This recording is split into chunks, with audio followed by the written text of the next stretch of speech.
Now the next term is for the to have a remedy for infertility. The second technique is GIFT, that is gamete intrafallopian transfer. Before this, I ask you questions from the previous slide. Who can tell me? Yes, Dhanasri, can you tell me what is full form of PIDs? Yes, Aishwarya, can you tell me PIDs? This is a pelvic inflammatory disease. I told you that if sexually transmitted disease is not treated well, then this STDs may lead to PIDs. Another term, who can tell me that what does another word for itching? Yes, anyone?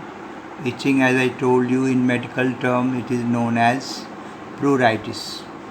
Now just focus here. GIFT is another technique. Here gamete, G for gamete. Earlier you just learned about ZIFT, zygote, Z for zygote. Here G is for gamete. Gamete intrafallopian transfer. What happens here? That ovum collected from donor and transferred to female who cannot produce one but provide the suitable environment for fertilization. It means that a lady who doesn't produce the ovum but she can get it from other one and she can provide the environment for the fertilization. Washed sperm and ova are then transferred to ampulla of fallopian tube. Ampulla is the region where this is a question asks that fertilization. Earlier you knew that fertilization takes place in fallopian tube, but exactly it is the ampulla part of fallopian tube. It means the washed sperm and ova are transferred to ampulla of fallopian tube with the help of laparoscope. This is a medical instrument, laparoscope, and fertilization and cleavage takes place. And then useful when fimbriae fail to capture ovum and female having sperm antibodies in their cervical secretion. It means that this technique is useful when the fimbriae of female fails to capture the ovum and females are having some antibodies, sperm antibodies in their cervical secretion. You can see in this diagram that this is a GIFT procedure.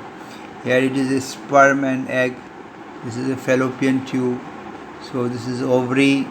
So this is the technique GIFT.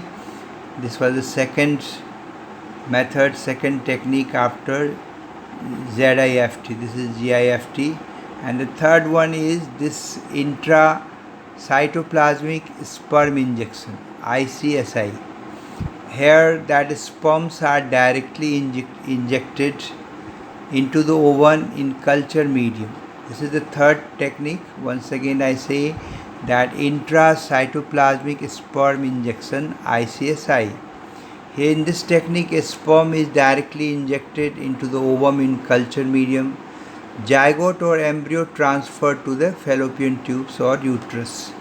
This is the process. You can say intracytoplasmic sperm injection.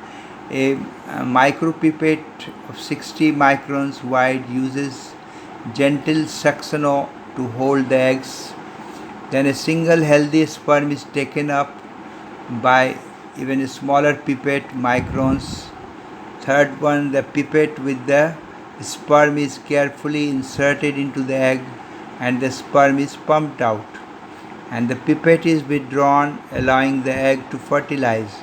The fertilized egg is then implanted in the woman's uterus. Here you can see in the diagram that needle injects sperm into the egg. This is egg and sperm. This is a pipette, and so this is about the intracytoplasmic sperm injection. As the word injection here, so sperms are directly injected into the egg or ovum. Now next you can see here that AI stands for artificial insemination.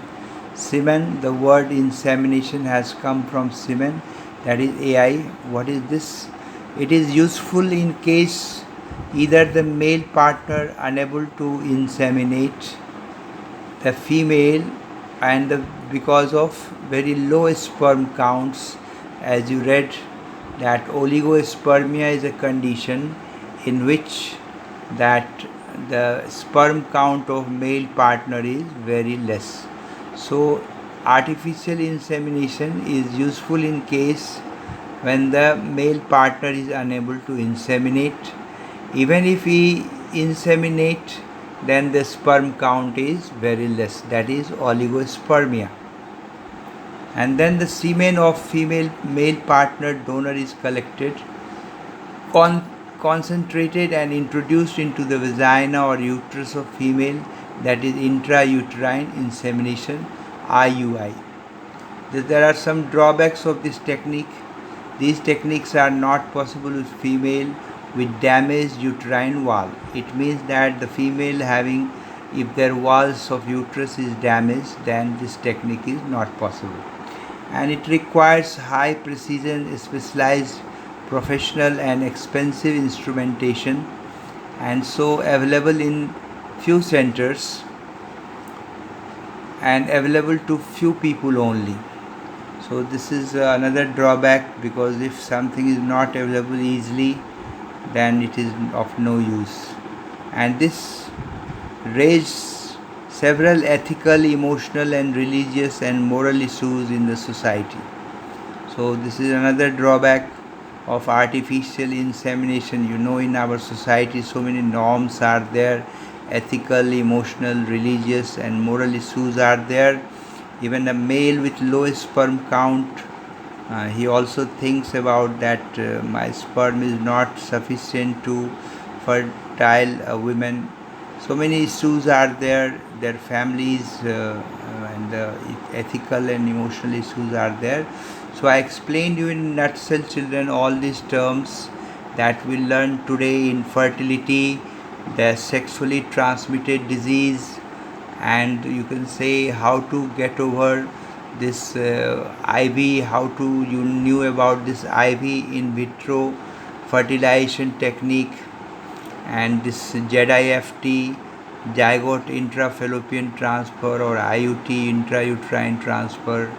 Before that we just learned that what exactly is infertility. Is a case when a couple is not having baby or child, and then we just learned about what are the symptoms of sexually transmitted diseases. And this example I told you, that gonorrhea, syphilis, and this is all we learned about today. So I'll bring some more questions based on a topic in the last lecture of this topic. So again tomorrow I'll continue with this topic with some revision for you. In case of any question, anyone, just you feel free to ask me your doubts. Thank you very much.